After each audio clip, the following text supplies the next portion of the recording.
Biden administration announced that it's blocking the acquisition by Nippon Steel of U.S. Steel.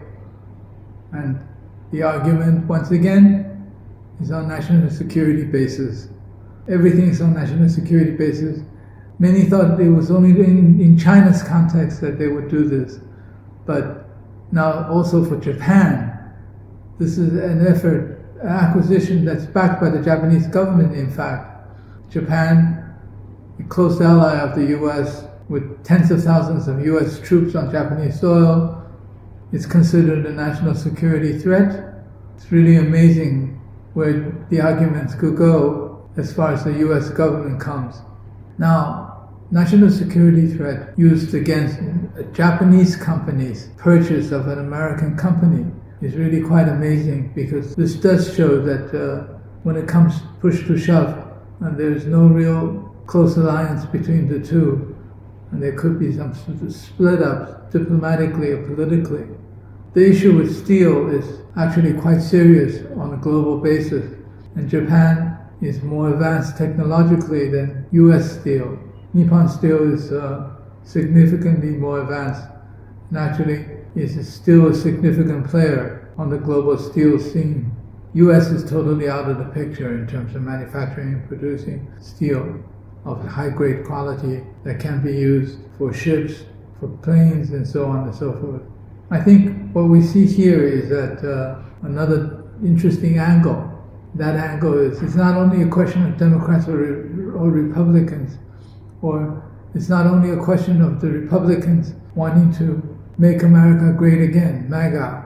The Democrats are now and has been doing plenty of things, using all kinds of fallacious arguments to block globalization and block efforts at development of many countries, including China, and now even Japan is being implicated in their national security investigations process.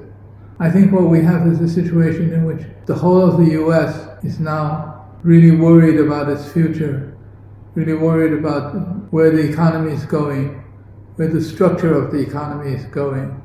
But that's for good reason, because they have really divested itself of real manufacturing, divested itself of serious progress in hard economy, and moved into financialization of the entire economy. I think this is all very clear for all to see, where it is now. U.S. Secretary of State Blinken, prior to his leaving his post, is making a final trip to Asia, including Japan, hopefully to pacify the Japanese side. But I don't see any means of pacification, because Japan has gone through this many times already, including what happened at the Plaza Accord, in which he was forced to devalue his currency, and it was forced to do a number of other things throughout the course of the 70s and the 80s, in terms of giving up the development of his semiconductor industry, in fact. Here, once again, it's a political bashing of Japan by the U.S. There's no question that we can see the U.S. is attempting to move away from globalization after decades of globalization that has produced lots of positive results for the global economy. Unfortunately, this deglobalization effort will cause a lot of harm to all, not only to the U.S.